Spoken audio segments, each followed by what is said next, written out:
Viewers মই কুনবৰলৈ আপোনালোকক আমাৰ চেনেললৈ স্বাগতম জনাইছো। আজি মই পুনৰ এখন অসমীয়া পৰম্পৰাগত চিকেন থালি লৈ আহিছো। তেন্তে আহকচোন আমি যাওঁ ভিডিঅ'টোৰ মাজলৈ।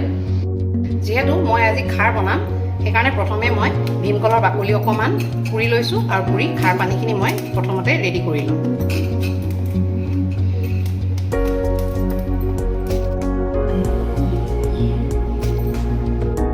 এতিয়া আমাৰ খাৰ পানীখিনি ৰেডি হয় মানে মই চিকেনখিনি বনাই লম।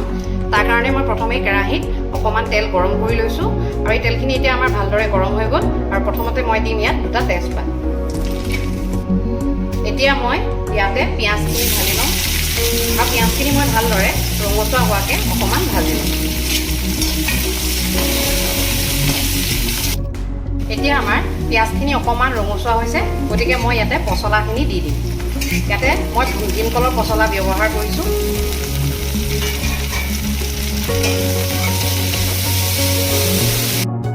এতিয়া মই পচলাখিনি 5 মিনিটমান ভালদৰে ভাজি ল'লোঁ আৰু এতিয়া মই ইয়াতে চিকেনখিনি দি দিম।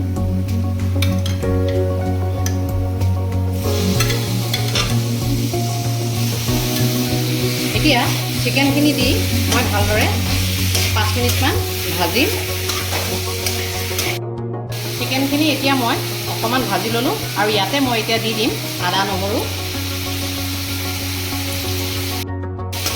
এতিয়া আদা নহৰু দি মই ভালদৰে চিকেনখিনি প্ৰায় 10 মিনিট সময় ভাজিম।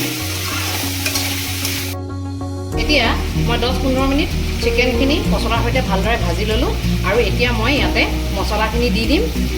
আৰু এই মছলাত মই ব্যৱহাৰ কৰিছোঁ 1 চামুচ জিৰা, 1 চামুচ ধনিয়া আৰু এটা ধুনীয়া ৰং দিবৰ কাৰণে মই ইয়াত ব্যৱহাৰ কৰিছোঁ আধা চামুচ কাশ্মীৰী ৰেড মিৰ্চ পাউডাৰ।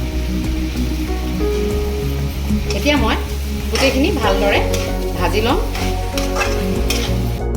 এনেদৰে মই 10 মিনিটমান ভালদৰে মছলাৰ লগত চিকেনখিনি এতিয়া ভালকৈ ভাজিম আৰু তাৰপিছত মই অকণমান ইয়াতে পানী ব্যৱহাৰ কৰিম। এতিয়া মই 10 মিনিট সময় ভালদৰে চিকেনখিনি ভাজি ল'লোঁ আৰু ইয়াতে এতিয়া মই অকণমান গৰম পানী ঢালি দিম। আপোনালোকে পৰাপক্ষত চিকেন বনালে সদায় গৰম পানী ব্যৱহাৰ কৰিব, তেতিয়া চিকেনটোৰ টেষ্টটো বেছি ধুনীয়া হয়। যিহেতু চিকেনখিনি মই আগতেই ভালদৰে নিমখ হালধি সানি মেৰিনেট কৰি থৈ দিছিলোঁ, গতিকে মই এতিয়া ভালদৰে চিকেনখিনি উতলিবলৈ দিম আৰু উতলাৰ পিছতহে মই নিমখটো ভালদৰে চেক কৰিম, কাৰণ নিমখটো প্ৰত্যেকে নিজৰ জোখমতে ভালদৰে আপোনালোকে দি ল'ব।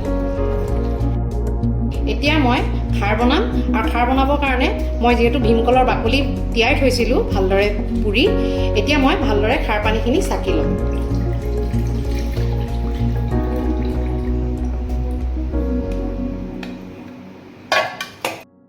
এয়া হ'ল আমাৰ খাৰ পানী আৰু আজি মই খাৰ বনাম অমিতা, কঁঠাল গুটি আৰু মচুৰ দাইলে দিম।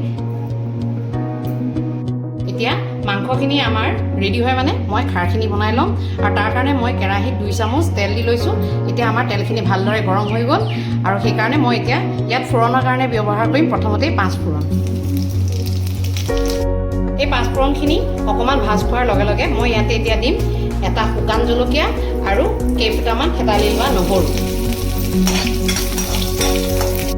নহৰুখিনি এটা ধুনীয়া গোন্ধ অহাৰ লগে লগে মই ইয়াতে দি দিম কঁঠাল গুটি আৰু অমিতা।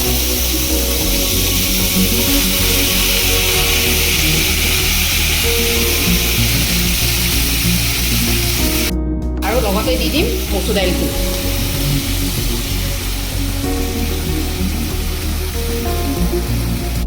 এতিয়া মই ভালদৰে অকণমান লৰাই লৈছোঁ আৰু এতিয়া ইয়াতে মই নিমখ হালধি দি ল'ম জোখমতে।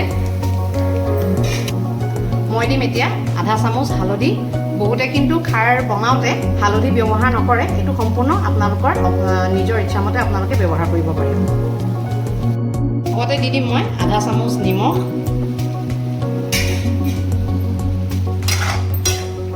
আৰু এতিয়া মই গোটেইখিনি বস্তু ভালদৰে লৰাই অকণমান সময় ভাজি ল'ম। এয়া দেখিছে, ঠিক 15 মিনিট পিছত আমাৰ মাংসখিনি এতিয়া ধুনীয়াকৈ ৰেডি হৈ গ'ল আৰু এতিয়া আমি গেছটো বন্ধ কৰি দিম আৰু এতিয়া মই খাৰখিনি সম্পূৰ্ণৰূপে বনাই ল'ম। এতিয়া 5 মিনিট সময় মই ভালদৰে অমিতা, মচুৰ দাইল আৰু কঁঠাল গুটিখিনি ভাজি ল'লোঁ আৰু এতিয়া মই ইয়াতে খাৰ পানীখিনি দি দিম আৰু খাৰ পানীখিনি দিয়ে মই ভালদৰে ঢাকনি মাৰি দিম আৰু ভালদৰে উতলিব দিম।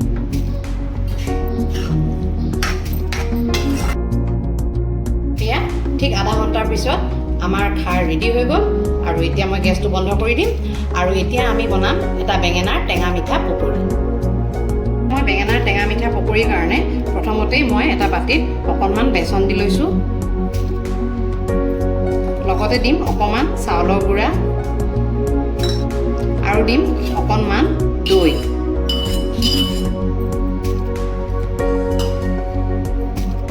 লগতে দিম মই অকণমান হালধি আৰু দিম জোখমতে নিমখ। এতিয়া গোটেইখিনি বস্তু মই ভালদৰে পানী দি সানি লওঁ।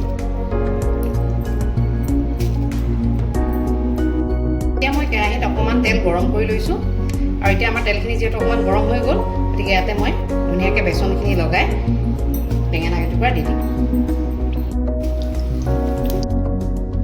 হ'ল আজি আমি প্ৰস্তুত কৰি উলিওৱা এখন পৰম্পৰাগত অসমীয়া চিকেন থালি, য'ত আছে পচলা দি বনোৱা মুৰ্গী মাংস আৰু লগতে আছে অমিতা আৰু কঁঠাল গুটিৰ খাৰ, এয়া হৈছে বেঙেনা ভজা, এয়া ভাত আৰু জলকীয়া।